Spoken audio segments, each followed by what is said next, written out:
اعوذ باللہ من الشیطان الرجیم، بسم اللہ الرحمن الرحیم۔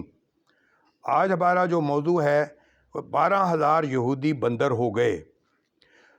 روایت ہے کہ حضرت داؤد علیہ السلام قوم کے 7,000 آدمی عقبہ کے پاس سمندر کے کنارے ایلا نامی گاؤں میں رہتے تھے، اور یہ لوگ بڑی فراغی اور خوشحالی کی زندگی بسر کرتے تھے۔ اللہ تعالیٰ نے ان لوگوں کا اس طرح امتحان لیا کہ سنیچر کے دن مچھلی کا شکار ان لوگوں پر حرام فرما دیا اور ہفتے کے باقی دنوں میں شکار حلال فرما دیا، مگر اس طرح ان لوگوں کو آزمائش میں مبتلا فرما دیا کہ سنیچر کے دن بے شمار مچھلیاں آتی تھیں اور دوسرے دنوں میں نہیں آتی تھیں۔ تو شیطان نے ان لوگوں کو یہ ہیلا بتا دیا کہ سمندر سے کچھ نالیاں نکال کر خشکی میں چند حوض بنا لو، اور جب سنیچر کے دن ان نالیوں کے ذریعے مچھلیاں حوض میں آ جائیں تو نالیوں کا منہ بند کر دو اور اس دن شکار نہ کرو، بلکہ دوسرے دن آسانی کے ساتھ ان مچھلیوں کو پکڑ لو۔ ان لوگوں کو یہ شیطانی ہیلا بازی پسند آ گئی، اور ان لوگوں نے یہ نہیں سوچا کہ جب مچھلیاں نالیوں اور حوضوں میں مقید ہو گئیں تو یہی ان کا شکار ہو گیا۔ تو سنیچر ہی کے دن شکار کرنا پایا گیا جو ان کے لیے حرام تھا، اور اس موقع پر ان یہودیوں کو 3 گروہ ہو گئے۔ نمبر 1، کچھ لوگ ایسے تھے کہ جو شکار کے شیطانی ہیلے سے منع کرتے رہے، ناراض و بیزار ہو کر شکار سے باز رہے۔ نمبر 2، کچھ لوگ اس کام کو دل سے برا جان کر خاموش رہے، دوسروں کو منع کرتے تھے، بلکہ منع کرنے والوں سے یہ کہتے تھے کہ تم لوگ ایسی قوم کو نصیحت کرتے ہو جنہیں اللہ تعالیٰ ہلاک کرنے والا یا سخت سزا دینے والا ہے۔ نمبر 3، اور کچھ وہ سرکش نافرمان لوگ تھے جنہوں نے حکم خداوندی کی علانیہ مخالفت کی اور شیطان کی ہیلا بازی کو مان کر سنیچر کے دن شکار کر لیا اور مچھلیوں کو کھایا اور بیچا بھی۔ جب نافرمانوں نے منع کرنے کے باوجود شکار کر لیا تو منع کرنے والی جماعت نے کہا، اب ہم ان مسیحت کاروں سے کوئی ملاپ نہ رکھیں گے۔ چنانچہ ان لوگوں نے گاؤں کو تقسیم کر کے درمیان میں ایک دیوار بنا لی اور آمد و رفت کا ایک الگ دروازہ بھی بنا لیا۔ حضرت داؤد علیہ السلام نے غضب ناک ہو کر شکار کرنے والوں پر لعنت فرما دی، اور اس کا یہ ہوا کہ ایک دن خطا کاروں میں سے کوئی باہر نہیں نکلا،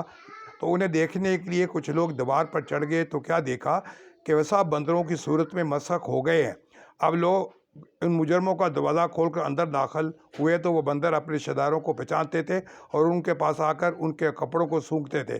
زاروں طرح روتے تھے، مگر لوگ ان بندر بن جانے والوں کو نہیں پہچانتے تھے۔ ان بندر بن جانے والوں کی تعداد 12,000 تھی۔ یہ سب 3 دن تک زندہ رہے اور اس درمیان میں کچھ کھا پی نہ سکے، بلکہ یوں ہی بھوکے پیاسے سب کے سب ہلاک ہو گئے۔ شکار سے منع کرنے والا گروہ ہلاکت سے سلامت رہا، اور صحیح قول یہ ہے کہ دل سے برا جان کر خاموش رہنے والوں کو بھی اللہ تعالیٰ ہلاکت سے بچا لیا۔ بحوالہ تفسیر انصاری۔ اس واقعے کا جمالی بیان تو سورہ بقرہ کی اس آیت میں ہے، جس کا ترجمہ ہے، بے شک ضروری تمہیں معلوم ہے تم کہ وہ جنہوں نے ہفتے میں سرکشی کی تو ہم نے ان سے فرمایا کہ ہو جاؤ دکارتے ہوئے۔ اور مفصل واقعہ سورۃ اعراف میں ہے، جس کا ترجمہ یہ ہے، اور ان سے حال پوچھو اس بستی کا دریا کنارے تھی جب وہ ہفتے کے بارے میں حد سے بڑھتے، جب ہفتے کے دن ان کی مچھلیاں پانی پر تیرتی اور ان کے سامنے آتیں، جو دن ہفتے کا نہ ہوتا نہ آتیں، اس طرح ہم انہیں آزماتے تھے۔ ان کی بے حکمی کے سبب جب ان میں سے ایک گروہ نے کہا کہ کیوں نصیحت کرتے ہو تو ان لوگوں کو جنہیں اللہ پاک کرنے والا یا انہیں سخت عذاب دینے والا، بولے تمہارے رب کے حضور معذرت کو، اور شاید انہیں ڈر ہو، پھر جب وہ بلا بیٹھے تو جو نصیحت نہیں ہوئی تھی ہم نے بچا لیے، اور جو برائی سے منع کرتے تھے، اور ظالموں کو برے عذاب میں پکڑا بدلہ ان کی انفرمانی کا۔ پھر جب انہوں نے ممانعت کے حکم سے سرکشی کی تو ہم نے ان سے فرمایا، ہو جاؤ بندروں تکارے ہوئے۔ بحوالہ الحراف۔ معلوم ہوا کہ شیطانی ہیلا بازیوں میں پڑھ کر اللہ تعالیٰ کے حکام کی نافرمانیوں کا انجام کتنا برا اور کس قدر خطرناک ہوتا ہے۔ خدا کے نبی جن بد نصیبوں پر لعنت فرما دیں، اور وہ کیسے ہولناک عذاب الہی میں گرفتار ہو کر دنیا سے نیست و نبود ہو کر عذاب نار میں گرفتار ہو جاتے ہیں، اور دونوں جہاں میں ذلیل و خوار ہوتے ہیں، نعوذ باللہ۔